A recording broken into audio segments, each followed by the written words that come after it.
Halo guys, gua Sanzaime. Di video kali ini, Mimin ingin membahas One Punch Man chapter 181. Yang pertama, Mimin mau berterima kasih dulu kepada salah satu Reddit berikut, karena dengan dia, Mimin bisa mendapatkan full coloring chapter 181. Nah, setelah sekian lama, Sonic ini nggak muncul bertahun-tahun, tapi sekalinya muncul, benar-benar langsung dibuat apes. Entah punya dendam apa ini Murata Sensei. Dan chapter kali ini juga menyimpan sebuah fakta yang benar-benar besar. Intinya mah, wah banget dah. Dan apakah itu? Oke lah, nggak usah lama-lama, langsung aja kita bahas One Punch Man chapter 181.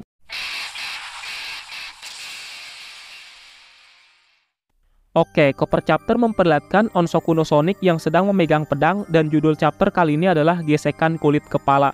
Ya nanti kalian tahulah kulit kepala siapa yang bakal kegesek-gesek di tanah. Nah, di awal chapter, kita langsung melanjutkan scene Saitama setelah menghantam banyak gedung-gedung hingga berlubang. Saitama yang menembus banyak gedung akhirnya berhasil berhenti dengan cara menggesekkan kakinya ke atap gedung hingga menimbulkan bekas gesekan yang besar. Dan sekarang Saitama berdiri di sebuah atap gedung. Di sebelah gedung yang hancur juga ternyata ada Amaimas yang nggak sengaja sedang melihat pertarungan antara mereka berdua itu. Nah, setelah Saitama berdiri di atas gedung, dia pun protes kepada Tatsumaki karena sudah sangat jauh dari posisi awal bertarung. Yang tadinya berada di kota A, sekarang berada di kota H. Apalagi tempat yang jadi pertarungan sekarang adalah tempat pemukiman banyak orang. Di sini ya, tanggapan Tatsumaki sangat tidak terduga karena dia mengiyakan perkataan Saitama begitu aja. Sambil menyetujui omongan Saitama, Tatsumaki turun dari udara dan berdiri di hadapan Saitama yang mengakibatkan mereka saling menatap satu sama lain. Tatsumaki di sini terlihat menatap Saitama untuk waktu yang lumayan lama, entah apa tujuannya. Ya karena hal itu, Saitama juga jadi kebingungan kenapa Tatsumaki tiba-tiba berdiri di hadapannya dan menatapnya untuk waktu yang cukup lama. Sepertinya si loli cebol ini mau dipeluk lagi nih oleh Saitama untuk kedua kalinya.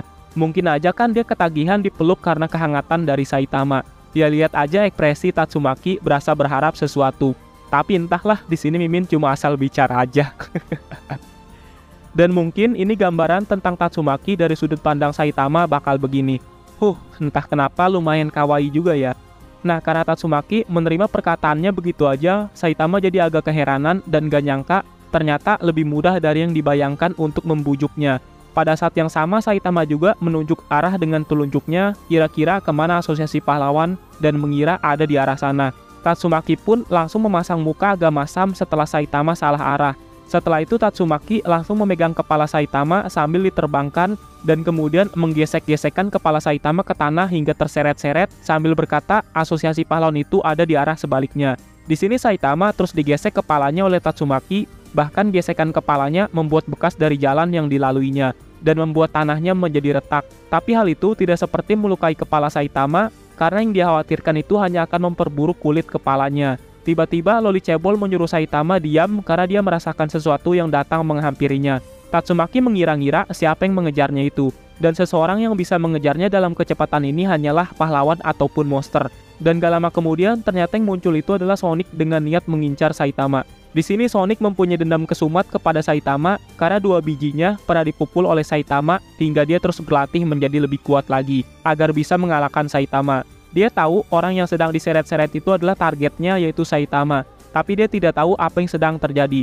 Tapi hal itu tidak penting bagi Sonic karena dia akan mengakhiri Saitama sekarang juga. Setelah itu dia pun mengeluarkan banyak shuriken yang bisa meledak dan mengira hal itu pasti akan berhasil karena mustahil bisa menghindari shuriken dengan kecepatan yang sangat tinggi. Nah, Tatsumaki tahu kalau shurikennya juga mengarah kepada dirinya karena berdekatan dengan Saitama, langsung menggunakan kekuatan psikisnya untuk membalikan shurikennya ke arah sebaliknya untuk mengincar Sonic. Jelas hal itu membuat Sonic lumayan terkejut, tapi karena refleksnya yang tinggi, dia berusaha untuk menghindari shuriken yang mengincar dirinya dengan cara menghindari menggunakan gerakan akrobat yang sangat lincah. Pada awalnya Sonic sangat bangga dengan kemampuannya, karena itu adalah sebuah trik kecil yang cukup mudah untuk dihindari. Sebelum kemudian ada sebuah anjing yang tiba-tiba berak sembarangan yang membuat kaki milik Sonic terpeleset karena menginjak tai. Well, shuriken yang dari tadi bisa dihindari oleh Sonic dengan mudah akhirnya menjadi senjata makan tuan dan kemudian meledak begitu aja mengenai dirinya hanya karena sebuah anjing berak sembarangan terus kepleset kakinya saat gerakan akrobat. Sambil terkena shuriken ledakan, Sonic mengutuk Saitama karena gagal lagi mengalahkannya. Setelah itu Shin pun berpindah kepada Tatsumaki dan Saitama yang akhirnya mereka sudah balik lagi ke tempat titik awal bertarung mereka berdua, yaitu di luar markas asosiasi pahlawan. Saitama yang dari tadi diseret oleh Tatsumaki langsung melepaskan genggaman tangan Tatsumaki di kepalanya dan terlihat sangat mudah untuk melepaskan genggaman Tatsumaki dari kepalanya. Yang berarti si botak Saitama ini bisa aja dari tadi melepaskan genggaman loli legal dari kepalanya dan emang sengaja digeret oleh Tatsumaki karena hitung-hitung Tatsumaki lah yang mengarahkan tujuannya. Setelah berhasil lepas, Saitama langsung menyuruh Tatsumaki untuk mengamuk lagi sejadi-jadinya. Jelas si loli cebol ini kesal dengan Saitama karena dia dianggap rendah dan padahal harusnya dialah yang menguji Saitama, bukan sebaliknya. Tatsumaki beralasan kalau dia mengeluarkan seluruh kekuatannya akan membuat, dan tiba-tiba Saitama langsung memotong perkataan Tatsumaki untuk langsung menyuruhnya mengeluarkan seluruh kekuatan yang dipunya dengan ekspresi muka yang sangat santai dan cool. Sontak hal itu membuat Tatsumaki terkejut, dan pada saat yang sama mungkin itu membuat Tatsumaki agak senang karena dia bisa mengeluarkan kekuatan semaunya. Nah, sebelum kita diperlihatkan ke Tatsumaki yang akan mengeluarkan seluruh kekuatannya, Shin pun berpindah terlebih dahulu ke markas asosiasi pahlawan yang dimana banyak anggota Fubuki yang saling berdiskusi satu sama lain. Di sini ada beberapa anggota Fubuki yang kesal hingga memutuskan untuk keluar dari grup Fubuki dengan berbagai alasan yang ada. Ada yang beralasan kalau yang lemah kemudian bergabung ke grup Fubuki bakal bisa bersantai, tapi kenyataannya tidak sepadan dan banyak berbagai alasan yang lain. Nah, Lily yang melihat hal itu langsung memarahi para anggota yang keluar itu karena berani menyalahkan nona Fubuki. Tapi Pahlawan Bulu Mata langsung menghentikan Lily untuk membiarkan hal itu. Pahlawan Bulu Mata beranggapan hal ini bisa terjadi karena kitalah yang lemah dan tidak bisa diandalkan. Yang kemudian dia pergi untuk menaiki sebuah tangga, dan karena itu Lily pun menanyakan apakah dia juga mau keluar dari grup Fubuki. Pahlawan Bulu Mata beralasan kalau dia akan mengejar nona Fubuki dan mengajak para anggota yang masih mau untuk menetap di grup mengikutinya. Dan para anggota grup Fubuki yang masih setia untuk menetap di grup merasa senang dengan hal itu, yang kemudian mereka langsung menaiki tangga untuk mengejar ketua mereka. Nah, di sini Fubuki yang tadi keluar untuk menghampiri Tatsumaki, dia pun melihat kekuatan Tatsumaki yang diarahkan kepada Saitama sangatlah gila dan berlebihan. Di situ terlihat Tatsumaki mengangkat sebuah batu yang sangat besar, bahkan ada sebuah tornado yang sangat kencang dan bebatuan menyerang Saitama. Ya intinya mah skala serangan Tatsumaki sangatlah gila untuk menyerang Saitama yang hanya pahlawan kelas A. Setelah itu Shin pun berganti kepada King yang tadinya pengen mengunjungi Saitama, tapi dia menyesal karena gedungnya bergetar. Apalagi elevatornya rusak dan King pengen pulang aja udah nggak bisa.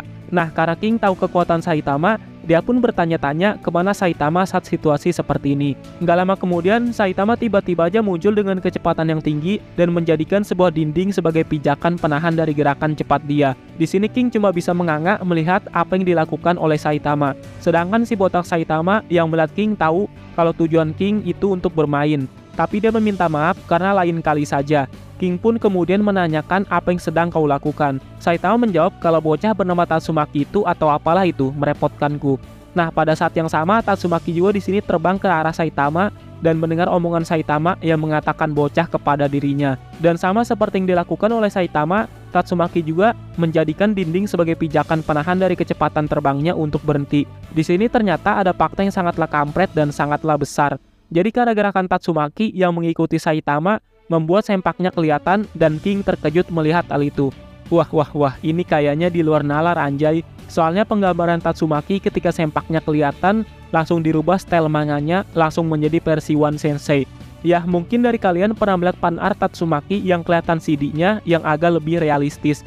Ya, versi panar aja atau buatan fans saja bisa sewah itu. Apalagi kalau penggambaran Tatsumaki yang kelihatan CD-nya pakai penggambaran versi Murata Sensei. Auto ngeplay dah pembaca OPM. Nah, setelah kejadian hal itu, Saitama dan Tatsumaki pun menjauh dari markas asosiasi pahlawan yang kemudian balik lagi ke tempat mereka bertarung tadi. Dan One Punch Man chapter 181 pun berakhir di sini. Ya, lumayan banyak hal menarik juga sih terjadi di chapter 181, dari mulai grup Fubuki yang mau dibubarkan dan fakta terkampret Tatsumaki yang memakai sebuah sempak. Di chapter berikutnya, kita akan melihat akhir pertarungan dari Saitama melawan Tatsumaki. Intinya sih, chapter 182 pun sangatlah menarik karena kita bisa melihat sisi lain dari Tatsumaki yang sangatlah imut.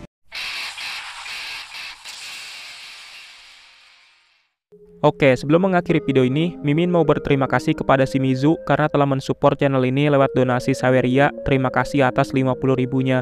Dan juga ada pertanyaan, Bang, saat ini Garou gimana nasibnya? Ya, seperti yang kita tahu, terakhir Garou terlihat itu di chapter 170, yang dia sudah berlatih menjadi lebih kuat lagi. Ya, kita nantikan aja kira-kira bakal gimana kemunculan terbaru Garou setelah dia berlatih keras bersama Silver Fang. Dan mungkin bisa lebih jelasnya bisa lihat di chapter 170. Oke lah, Mimin akhir aja video ini. Terima kasih sudah menonton video ini. Salam Sanzaime.